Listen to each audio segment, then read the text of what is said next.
What's going on, guys? It's Brandon back here again, one last time for a preview. It's the last one, and it's the one that's happened 4 straight years. LA and Edmonton. There's a difference this time. LA has home ice. They are the number 2 team. Edmonton is number 3. LA had a record of 48, 25, and 9, 105 points. Edmonton 48, 29, and 5, 101 points. Only 4 points separate these teams, yet I think this year is probably going to be different for a couple of reasons, which we'll get into. So yes, LA has home ice advantage for the first time of these 4 times, and it becomes to the point where LA and Edmonton in the first round is the third guarantee of life next to death and taxes.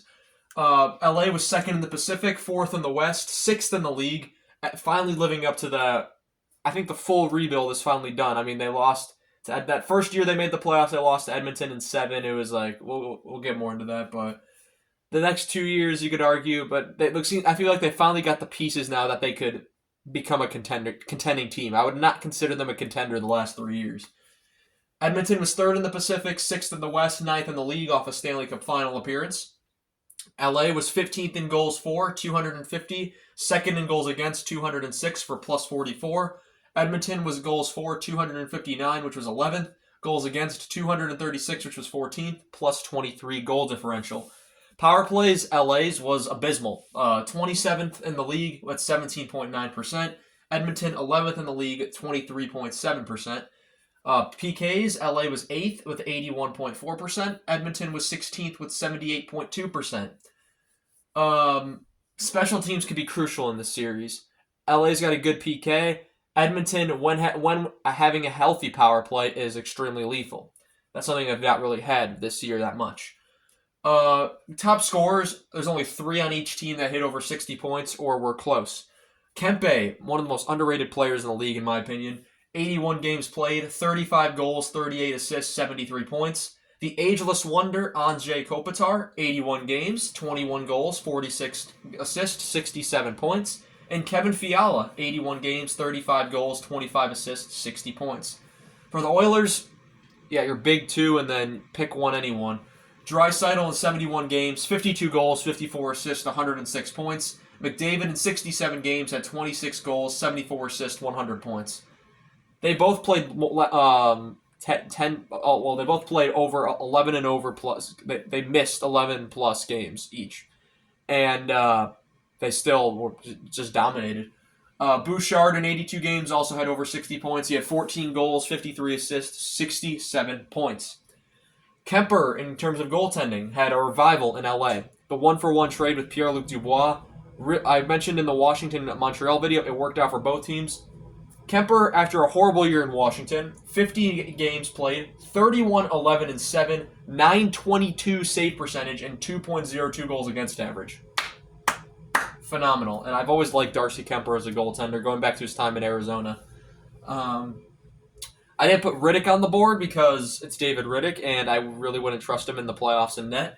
Edmonton, however, I did put 2 goalies on the board because we saw what happened last year. Skinner in 51 games went 26, 18, and 4, 896 save percentage, and a 2.81 goals against average. If he plays in playoff form like last season, Edmonton could be a much better team than the way they've been playing going into the playoffs. Pickard I also put on the board because in 36 games he went 22, 10, and 1 with a 900 save percentage and 2.71 goals against average. And I also am a very big fan of Calvin Pickard. Meetings between these teams this year. In LA on December 28th, LA wins 4-3 in overtime. In Edmonton on January 13th, Edmonton wins 1-0. LA didn't allow another goal the entire season series. On April 5th in LA, they win 3-0, and then on April 14th in Edmonton, LA wins 5-0. So, pretty handily won the season series, outscoring them 12-4 over the course of 4 games, and being shut out in one of them. Playoffs. These teams have played each other more than any other team so far. It's kind of a wonder how Washington and Montreal never played each other besides 2010. These teams, they played each other a lot. Going back to the time when, before the 7-game series in the first round. 1982 first round's the first time these 2 times meet, and LA wins that series in 5, 3 games to 2. What's iconic about that is the miracle on Manchester happening in that series. LA was down 5-0 going into the third period, and they came back. They scored 5 in the third, and then they get the winner in overtime, and they stole that series away from Edmonton, who everyone thought was going to win the cup that year for the first time. 1985, Edmonton gets the revenge by sweeping LA in the first round in 3 straight. Now we're on to the 7-game series format in the first round. 1987, Edmonton wins in 5. 1989 is post-Gretzky Edmonton. So Edmonton is facing Gretzky for the first time in LA. They're up 3-1, and LA rallies, and Gretzky and the Kings win that series in 7. The Kings have not beaten the Oilers since. 1990, the Oilers sweep LA in the second round in 4 straight. 1991, they win in the second round again, this time in 6. 1992, in the first round, they win in 6. So you had 4 straight years there, and now we're on 4 straight years here. They don't meet each other again for another 30 years. 2022 in the first round, LA coming off a rebuild, Edmonton finally building up to a consistent playoff team after a long time. So Edmonton wins that series in 7, and they were down in that series, I believe, 1-0 and then 3-2. They win that series in 7. 2023 in the first round, it's 1 game less. Edmonton wins the series in 6. And then just last year in 2024, Edmonton wins the series in 5. So if the pattern continues, Edmonton should probably win this series in 4. I don't think that's going to happen. I think LA is going to win this series. And I think it's going to happen if my marker would... Oh, you know what? It's fine.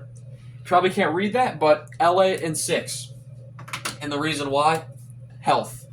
LA has been a pretty healthy team this season overall, and I think they finally have the goaltending that can really beat Edmonton.